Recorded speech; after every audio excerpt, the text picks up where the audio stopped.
Welcome. I'm Joanne Fishman, a realtor with Caldwell Banker in Orinda, California. That's in East Bay, San Francisco. You know, each month that goes by, we see small shifts in the market. In our real estate market, for instance, today, the Mortgage Bankers Association reported that the 30-year fixed-rate mortgage saw the largest weekly decline since 2020. Falling to 5.43%. It had been 5.74%, and the drop in rates led to increases in both refinance and purchase applications.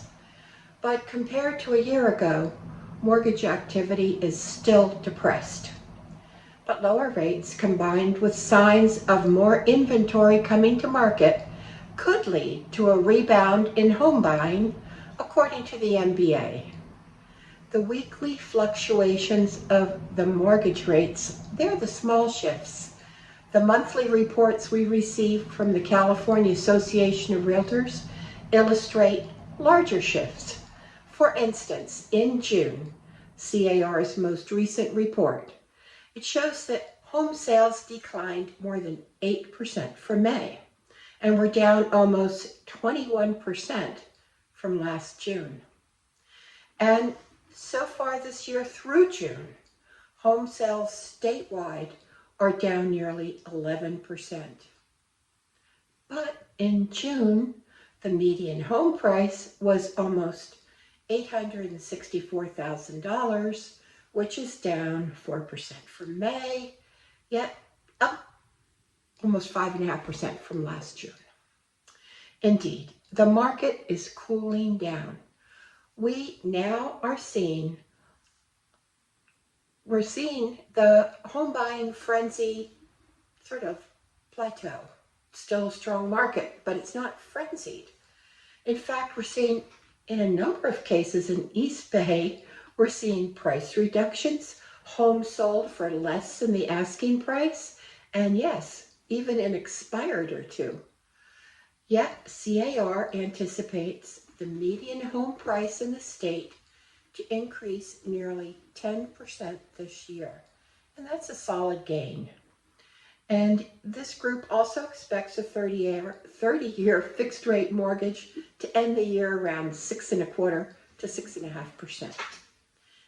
In California, at least, the big picture is home prices are continuing to rise, but not as quickly. Meanwhile, in Contra Costa County, where I am, home sales dropped 18% in June from May and 31% from a year ago.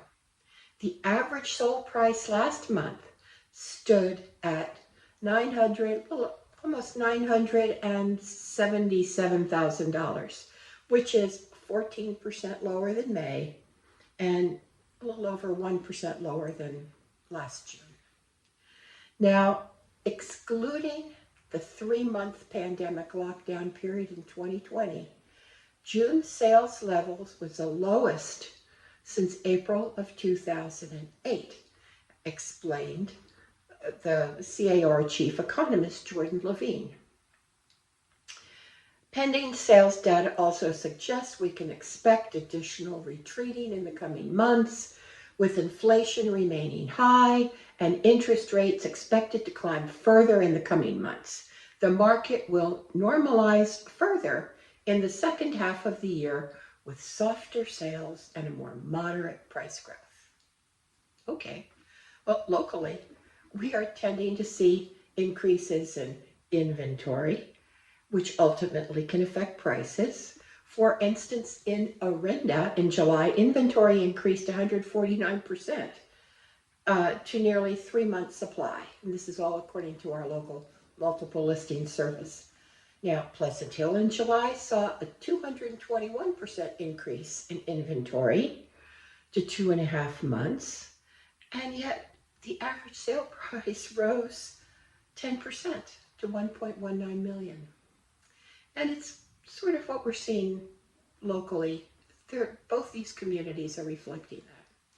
The key thing to remember is that home prices will continue to rise. And they are driven by, yes, supply and demand, but also inflation. At this time, though, the experts don't believe they will rise as fast as they have in the past few years.